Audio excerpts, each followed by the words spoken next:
For example ఇప్పుడు ఆలేరు నియోజకవర్గంలో Kaleshwaram project కింద 1,53,921 ఎకరాలకు నీళ్ళు ఇస్తామని చెప్పి లక్ష్యంగా పెట్టుకున్నారు. 10 ఏళ్ల బీఆర్ఎస్ గడిచిపోయింది, 2 ఏళ్ల కాంగ్రెస్ గడిచిపోయింది. ఆ కాళేశ్వరం కింద మాత్రం సుక్క నీరు లారు. అంతకుముందే ఉన్న దేవాదులను మనం తెలంగాణ ఉద్యమ సందర్భంలో దేవాదులను పదే పదే తిట్టుకుంటుంటుంది. దేవాదుల నుంచి నీళ్ళు వస్తలేవు అని 46,000 ఎకరాలు మనకు ఇక్కడ సాగు కావాలి ఈ ప్రాంతం అంతా దేవాదుల్లో.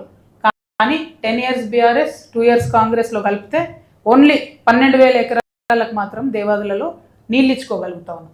అంటే నిర్లక్ష్యం ఎట్లా ఉంది అనే విషయాన్ని, ఫోకస్డ్గా డెవలప్మెంట్ ఎట్లా లేదు అన్నది చెప్పడానికి మాత్రమే ఈ విషయాన్ని నేను చెప్తున్నా. మరి అదేవిధంగా ఏ కాలువలు చూసినా, నిన్న మేము పోయినటువంటి గద్వాల్ జిల్లా చూసినా, ఇక్కడ చూసినా, ఈ 16 జిల్లాలలో ఎక్కడ చూసినా కూడా కాలువల మెయింటెనెన్స్ అన్నది ఇరిగేషన్ డిపార్ట్మెంట్ బంద్ పెట్టింది మొత్తానికి. అంతటా తుంగమొలిసింది. లైనింగ్ ఎక్కడన్నా పోతే పట్టించుకునే నాదుడు లేదు. మొత్తం అది ఒరుస్తుంది, మట్టి అంతా కూలుతుంది. ఏమవుతుంది దాంతో? టేల్ ఎండ్ వరకు నీళ్ళు రావడం ఆగిపోతుంది. ఆ విషయాన్ని పట్టించుకొని మెయింటెనెన్స్ ఆఫ్ కెనాల్స్ కింద సపరేట్ ఫండ్ గవర్నమెంట్ ఇవ్వాలని చెప్పి నేను ముఖ్యమంత్రి గారిని డిమాండ్ చేస్తున్నా. ఈ జిల్లా ఆ జిల్లా అని కాదు, ఏ జిల్లా చూసినా కూడా కెనాల్స్ పరిస్థితి మాత్రం దారుణంగా ఉంది.